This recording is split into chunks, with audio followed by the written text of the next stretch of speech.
Dear students, I start with lecture 47 of 101 and 102. First have a look for these two definitions. Actually there are four definitions. Check it.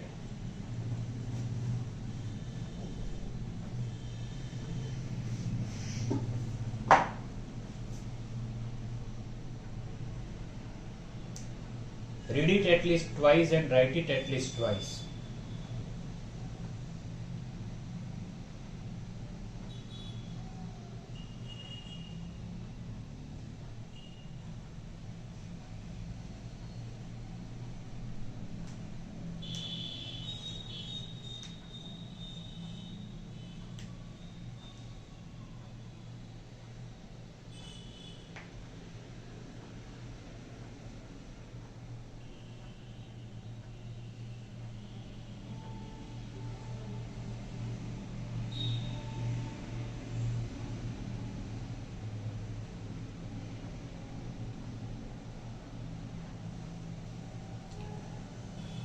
Definition of linearly independent vectors. Topic 142.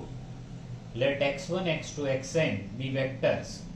We say that x1, x2, xn are linearly independent vectors if alpha 1 x1, alpha 2 x2 up to alpha n xn equal to 0 bar implies alpha 1, alpha 2, alpha n all are 0, where alpha 1, alpha 2, alpha n are real numbers.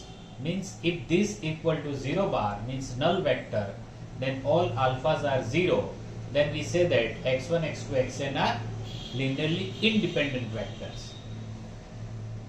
And after that topic completion, the half topic completion, the further one is a definition of linearly dependent vectors. Vectors which are not linearly independent are called linearly dependent.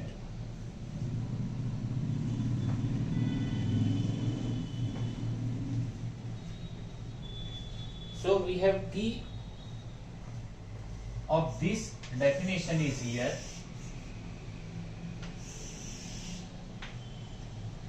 If this is equal to null vector implies all these alphas are 0, then it is linearly independent.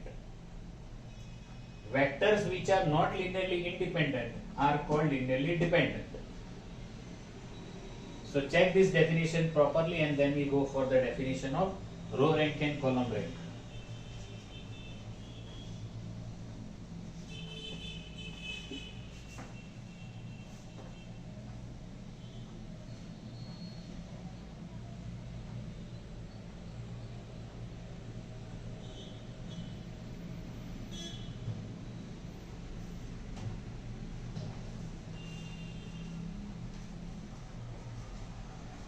Definition of a row rank: the maximum number of linearly independent rows of a matrix is called row rank of the matrix. Means in the row how much linearly independent vectors are there, which we have to find. When I am taking the sums, I will give you the explanation, but this is the definition of row rank. The maximum number of linearly independent rows of a matrix is called row rank, and similarly the maximum number of linearly independent columns of a matrix is called column rank of the matrix. Actually both these ranks are same for the same matrix.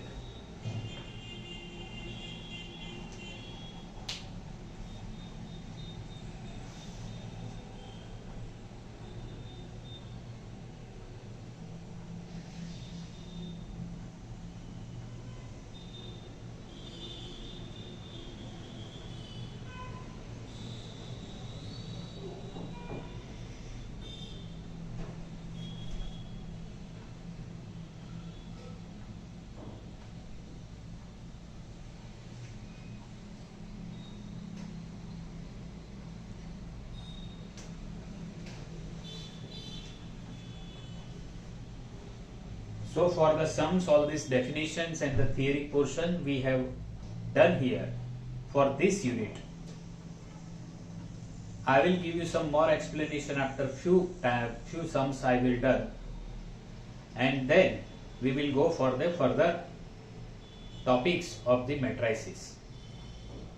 So till that, learn all this definition by pausing this video here. આને અહીં ઊભો રાખો અને તમે ફરીથી એકવાર બધી જ ડેફિનેશન જે મેટ્રિક્સ માટે આપણે કરી છે એના થિયરમ કર્યા છે ધ્યાનથી જોઈ લો. આ વિડિયોને અહીંયા પોઝ કરીને આટલું કરી લો. ઠીક છે?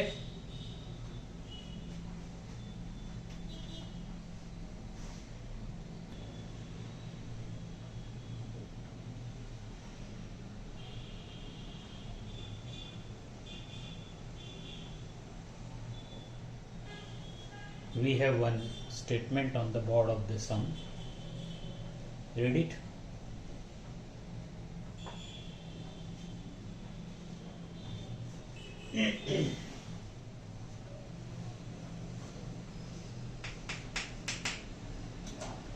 Find rank of the matrix this. હવે આમાં 3 રો છે અને 4 કોલમ છે. 3 rows and 4 columns. એક વાત મગજમાં રાખવાની કે જે બંનેમાં ઓછું હોય રો કે કોલમમાં એનાથી વધારે એની રેન્ક ના હોય. મેં શું કીધું કે 3 અને 4, 3 અને 4 માં ઓછું શું છે? 3. તો આની રેન્ક 3 થી વધારે ના હોય. એટલે તમારે મેક્સિમમ 3 એલિમેન્ટ લેવાના કે જે લિનિયરલી ઇન્ડિપેન્ડન્ટ હોય. હું માનું કે તમે વ્યાખ્યા કરી હશે, અને ના કરી હોય તો પહેલા આને પોઝ કરો વિડિયોને, ફરી બધું જોઈ લો ડેફિનેશન સાથે. Answer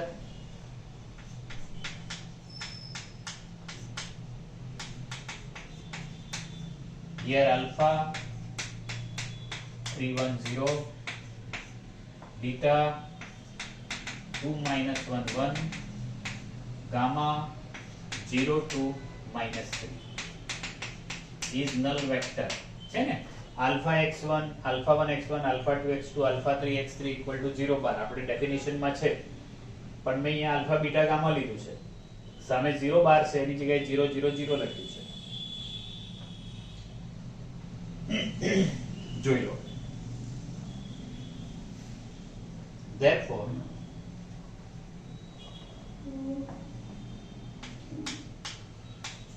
three alpha plus 2 beta 0, alpha minus beta plus 2 gamma 0, beta minus 3 gamma 0. Equation 1 2 3 કેવી રીતે છે? x કોઓર્ડિનેટ 3 alpha 2 beta 0, પછીથી છે alpha y coordinate minus beta plus 2 gamma 0, પછી છે z કોઓર્ડિનેટ અહીંયા નથી એટલે alpha નથી અહીંયા, beta minus 3 gamma equal to 0. આપણે ની ઇક્વેશન નંબર આપ્યા 1 2 3.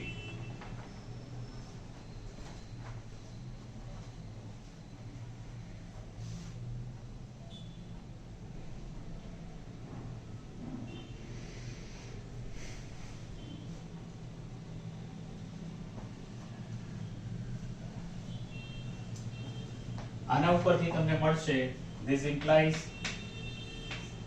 beta equal to say 3 gamma, અને નવું ઇક્વેશન નામ આપી દઈએ. ચલો equation number 4.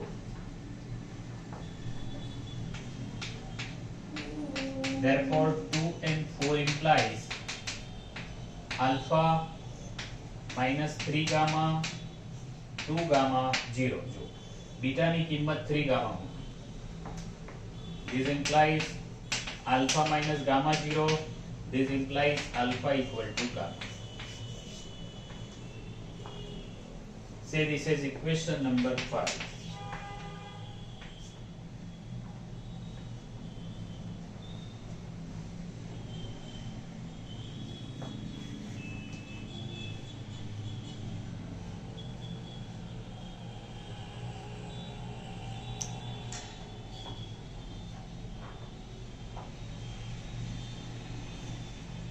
Now we put these values of beta means 4 and 5. Therefore 1, 4 and 5 implies 3 gamma plus 2 into 3 gamma equal to 0 implies 9 gamma equal to 0 implies gamma equal to 0 implies beta equal to 0 and alpha equal to 0. જો 1 4 and 5 4 માં છે beta ની value 3 gamma અને alpha ની value છે gamma એટલે આ થશે 3 gamma are it is here plus 2 time 3 gamma એટલે 3 2 ને 6 6 ને 3 9 9 ગામા 0 ગામા 0 થયા ગામા 0 અહીંયા મૂકો તો બીટા 0 અને ગામા ની 0 કિંમત અહીંયા લખો તો alpha 0 means alpha 0 beta 0 gamma 0 બધા 0 થઈ ગયા. Therefore these three vectors 3 1 0 2 minus 1 1 and 0 2 minus 3 are linearly independent and therefore rank of A is 3. The half of the answer is done here. Actually તમને જેટલું માંગ્યું છે એટલું થઈ ગયું છે પણ મારે આના ઉપરથી રો રિડ્યુસ એચેલોન ફોર્મમાં જવું છે. RRE means row reduce echelon form. પહેલા તમે આટલું જોઈ લો પછી આપણે આગળ જઈએ.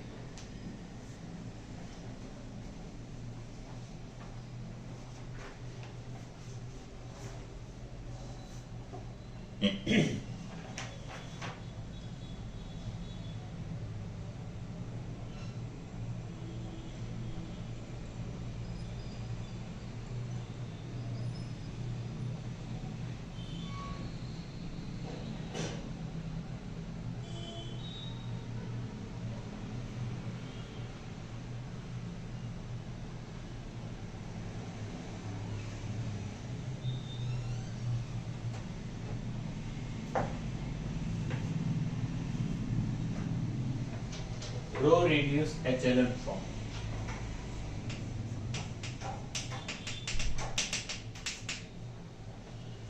So we start with 3 1 0 2 minus 1 1 0 2 minus 3 and 1 2 minus 1.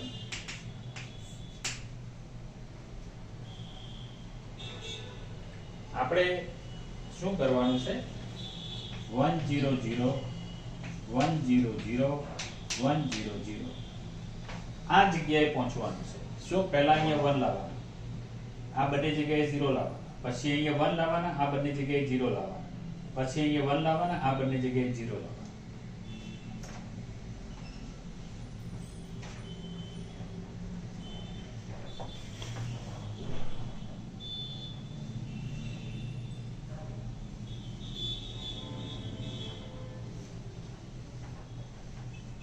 ફરીથી સૌથી પહેલા અહીંયા 1 લાવવાના, આ બંને જગ્યાએ 0 લાવવાના, પહેલા 1 લાવવાના, પછી આ બે 0 લાવવાના, પછી આ 1 લાવવાના, પછી આ બે 0 લાવવાના, પછી આ 1 લાવવાના, પછી આ બે 0 લાવવાના. ક્લિયર? 1 લાવો 0 લાવો, 1 લાવો આ બે 0 લાવો, 1 લાવો આ બે 0 લાવો. ક્લિયર છે? આવી રીતે કરવાનું છે. અને એ જે ફોર્મેશન આવે છેલ્લે 1 0 0 0 1 0 અને 0 0 1 બાકી રહેશે, એને આપણે કહીએ છીએ રો રિડ્યુસ્ડ એચએલએન ફોર્મ.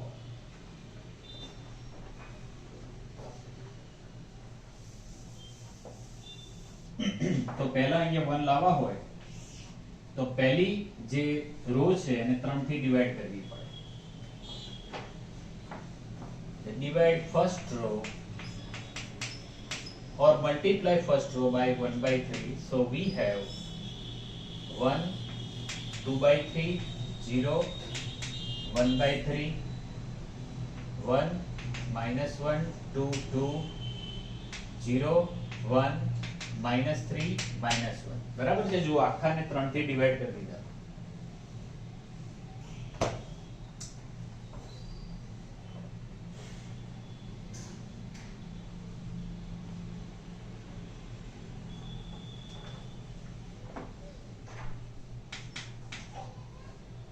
ધેન આપણે આ બંને જગ્યાએ 0 જોઈએ છે, અહીંયા તો છે જ,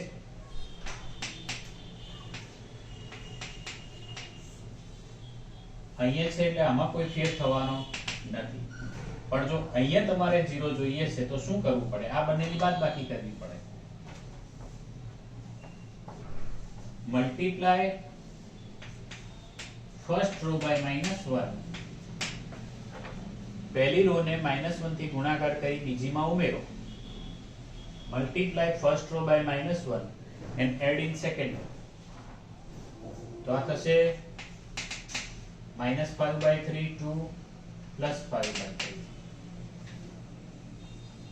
આ બંનેની બાદબાકી કરીશું.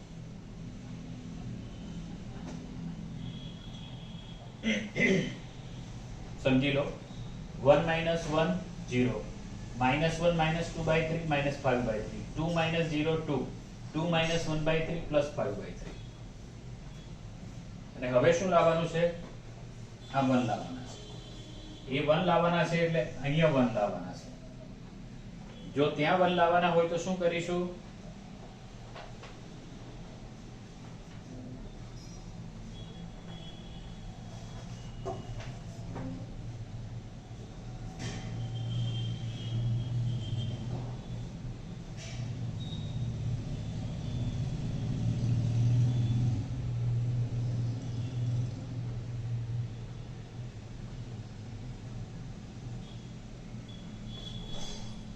એને -3/5 થી મલ્ટીપ્લાય કરીશું.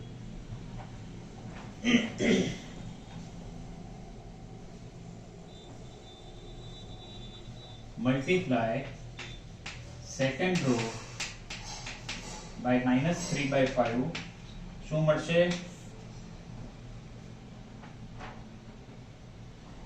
0 1 -6/5 -1.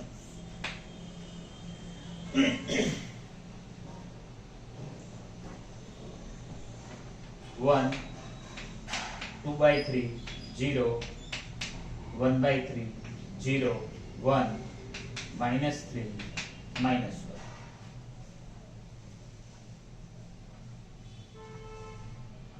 then આ બંને જગ્યાએ 0 લાવવાના છે.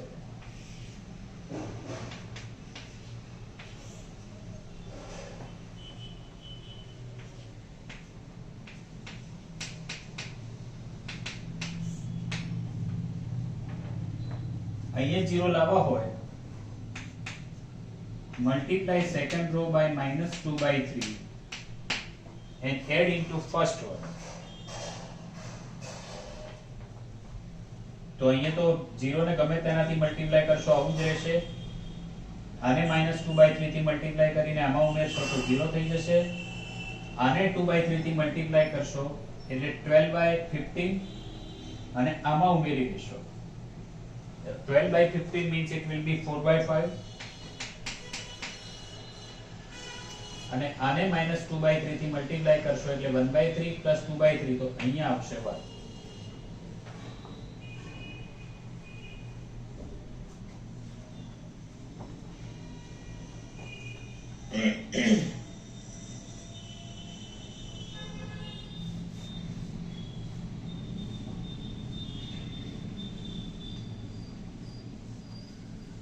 જો હું ફરીથી તમને કહી દઉં, અહીંયા 0 લાવવા છે એટલે સેકન્ડ રો ને તમે -2/3 થી મલ્ટીપ્લાય કરીને પહેલીમાં ઉમેરશો. 0 ને -2/3 થી મલ્ટીપ્લાય કરો 1 માં ઉમેરો તો 1 ના 1 જ રહેશે, કારણ કે 0 ને સમય ગમે તેનાથી ગુણો 0 જ રહેશે. -2/3 + 2/3 0. આને -6/5 છે, you multiply it by -2/3 એટલે એ થશે પ્લસ અને એને ઉમેરશો 0 માં એટલે થશે 12/15. 12/15 that is 4/5. આગળ પછી છે 1/3 પ્લસ -1 ને we multiply by -2/3 તો આ થશે 1 + 2/3 તો એ થશે 3/3 and therefore this is equal to 1. હું માનું કે તમે સમજ્યા હશો. પ્રયાસ કરો, ખ્યાલ આવી જશે. જો 1/3 આને -2/3 થી મલ્ટીપ્લાય કરીએ -1 ને એટલે +2/3, 1/3 + 2/3 that will be 1. ક્લિયર? અને હવે આપણે અહીંયા 0 જોઈએ છે. So we want that 0 means we have to subtract both of them. Means multiply second row by -1 and add in third one. આ ત્રીજી રો માં ઉમેરી દો. તો આ બંનેની બાદબાકી કરશો તમે તો 0 ના 0, 1 - 1 0, -3 plus 6/5 -15 plus 6/5 -9/5.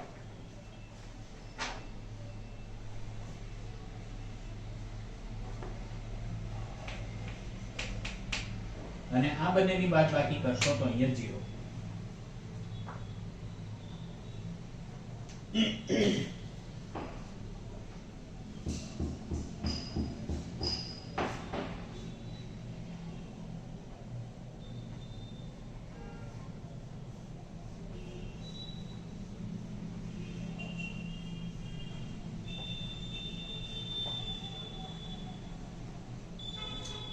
Then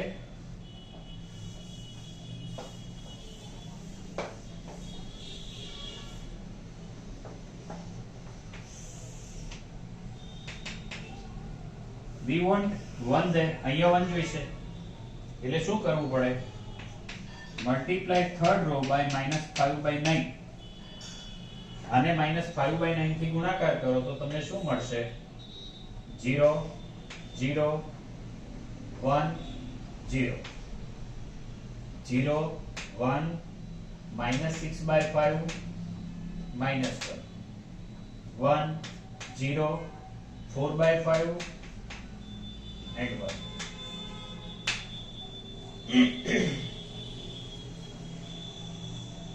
ફક્ત અહીંયા 1 લીધા છે.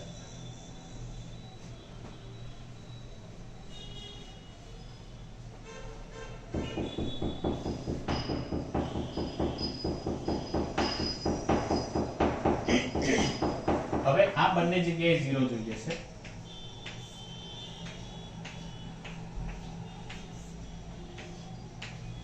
આ બંને જગ્યાએ 0 જોઈએ છે એટલે શું કરવું પડે? Multiply third row by 6/5. અહીંયા માઈનસ છે એટલે બીજી રો ને 6/5 થી મલ્ટીપ્લાય કરો ને ત્રીજી રો ને 6/5 થી મલ્ટીપ્લાય કરો ને બીજી રો માં ઉમેરો તો શું થાય? 0 1 -6/5 plus 6/5 minus 6/5 so it is 0 અને અહીંયા માઈનસ.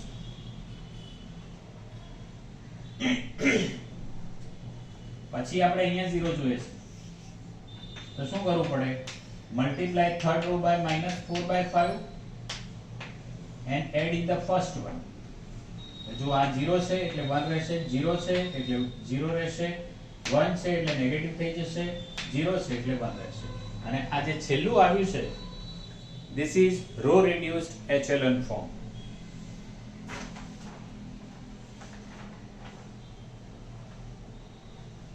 અને એમાં 1 0 0 0 1 0 અને 0 0 1 આવે છે. therefore rank of A equal to 3 by row reduced echelon form. ધ્યાનથી જોઈ લો પછી આપણે અહીં અટકીશું. I stop this lecture here. See you in the next lecture. Thank you very much.